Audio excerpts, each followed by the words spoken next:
funny just what led to that offensive outburst, and I guess situational hitting has been a common question from us for you. What was different with situational hitting today? Yeah. The way you first framed it, I just wanted to get excited and say the vibe. I mean, that's something you want to come to work to every day, and obviously you can't recreate or have what happened last night too often. Just the crowd, the theatrics, everything that went with it. But you can make the choice to come to the park, the way the guys did today. And so that initiated it, but more specific to your question about situational hitting, guys just had better team at bats. And that's a little cliche or general, but you saw guys with 2 strikes just putting the ball in play or fouling off a tough pitch. Guys not swinging too big early in the count or in an advantage count like maybe we have in the past. Hit by pitch, save from talking about Blake Burks, but standing their ground or staying in a good hitting position during the course of the pitch. So again, all those fall under the umbrella of just they were better team ABs, and it's not like we don't have a bunch of team guys, but sometimes you can get lost in trying to please others or do things or meet expectations in the box rather than just win the next pitch for your team. What led to that mental switch where they are maybe playing a bit more small ball to get guys on base? Yeah, I think it's been a gradual process in every category you can talk about with our team, and it's hard to say that because everybody's excited about the last 2 games, and then if you reflect on the 2 games before that, you'd be way down. But still, we see some areas where we're starting to figure out who's what, get a more consistent kind of approach from each guy and performance even. So we're making progress. And at the end of the day, that's what you got to do no matter how old your team is or how your team's made up, but making progress. What happened in the 7th inning there, and what was the explanation for why Christian was ejected? So the explanation was, after they talked about it for a while, that they needed to take action for whatever had gone down. Now, I saw most of it. I mean, I was going out there to make sure Simo wasn't going to do anything he wasn't supposed to do. And actually had talked to him and told him we're going to bring in somebody else, which he wasn't happy about. But then after that, there was a decision to eject him, which means he will not be available tomorrow. But what led up to it was their guy running the bases hard, regardless of the score, and our guy getting over to cover first base, in Doe. And I don't know what Doe said about it, but there was contact, but it was, I don't want to say incidental, but it's 2 guys playing baseball, man. So I'll acknowledge the fact that Simo's got a lot of passion, and I'd rather have guys with passion than without.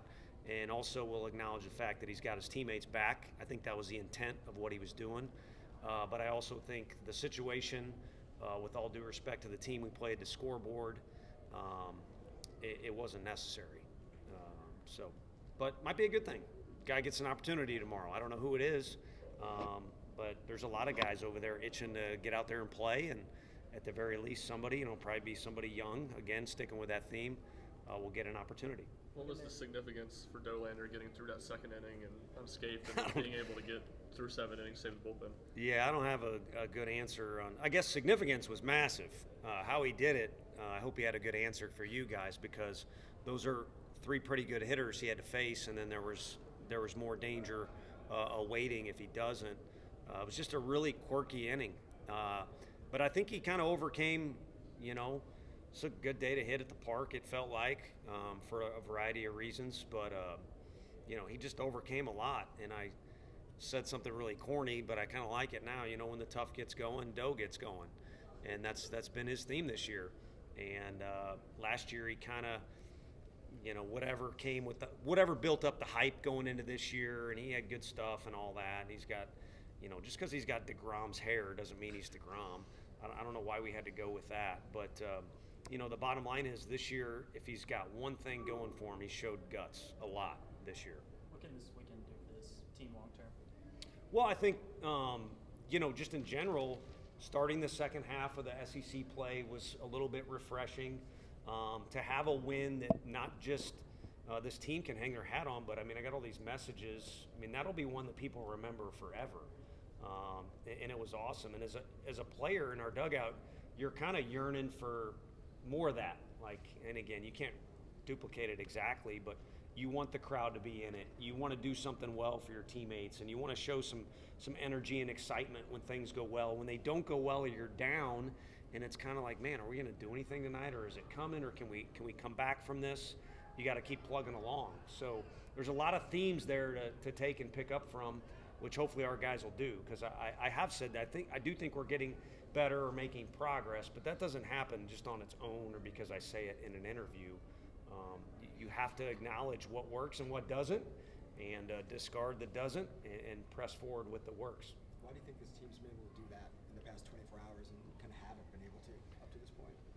This crowd here is special. I wish I had, well, I do have it on my phone, but a text message, a Major League scout asked me about one of our players. I answer, and then it's hard for me in the dugout, whether we're on the road or at home, to really know what it's like.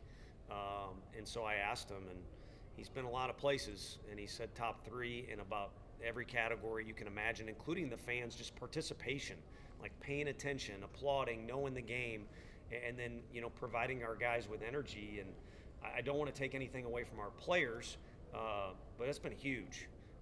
And then on top of it, I think the guys have made a decision, regardless of how tomorrow goes or any other game or the rest of the season. They've kind of made a decision, like, let's come together as a team and be who we are, and let it all hang out if you want. But again, come together as a team and see what we can do. Your demeanor in the dugout has seemed to change a little bit these last couple of series. Do you feel like the team is feeding off of that energy more? Why do you feel more vocal in the dugout now? Yeah, I just think I've kind of picked up on some things on how we need to be, and maybe I'm at fault for not knowing some things early in the year, but there are a lot of new faces. I think we made a lineup the other day, and I put down a number for how many years the guys either started or started in Division I baseball was another category, or started here at Tennessee. And I think you know what the numbers are. So, I kind of used the Rubik's Cube thing. I think that was popular, and then it went way out, and then I think it maybe came back, so you might know what I'm talking about. But, trying to get those panels lined up. And I think one thing we need is more of a loose energy, and the guys have provided that. And, I'm just trying to make sure, myself and the other coaches are doing whatever we can do to support those guys. How significant of a weekend is this as a whole for your program? It's without, I always say SEC. If you're not in this conference, maybe you hate me, but it's such a different deal. It really is in so many categories. And so when you take a loss, it can't be that big of a deal. Now, you can't accept it, and you can't get too frustrated, or you're just going to get beat down like crazy. But to have success in this league, or to win one game in this league, is a huge, huge deal. So obviously, going into each series, you want to win the series, and we haven't been able to do that as often as we like. So that's my best way of kind of encompassing everything. What does Maui bring to the top of the order, and how good was it to see him kind of go off of that? Yeah, I know he didn't do it to start the game, but he's done really well at getting on base to initiate the first inning or other innings. But he kind of had his mind made up coming to the park before he even saw the batting order. It was a little late where we kind of knew who they were going to start, so we posted the lineup late. But he kind of made a decision to smooth things out, and I call it play baseball, but just tranquilo. I mean, he's jumping all over the place yesterday, and Blake Burke, KT, Maui, they have 3 of as sweet of a left-handed swings as you can imagine when they use that swing they use here in the cage. But when they get all excited or whatever else you want to throw at that kind of negative side, it kind of ruins the swing. And today he stuck with it, and fortunately results came with it as well. Over the last few years, you've had some pretty good success against Vanderbilt. What does that mean for you with them being an in-state rival less than 3 hours away, and the historic program that they've put together? Yeah, I mean, to be honest with you, yeah, it is a historic program, and they've done a lot over a long period of time. But, in this league, it's kind of, Coach Van Horn said it really well to me about recruiting when we had a conversation. You're going to get some guys, and other teams are going to get guys. I mean, I can't imagine football or other recruiting in this league, but it's obviously very competitive for us. And then you're going to take some lumps, and you're going to give some lumps. So you better be willing to do both or be gone. So really, like I said, everybody in this league, and there's going to be 2 new teams eventually, and they'll find out. They're probably going to be able to deliver some blows and make it even more messy than it already is. But it's going to go some other teams' way as well.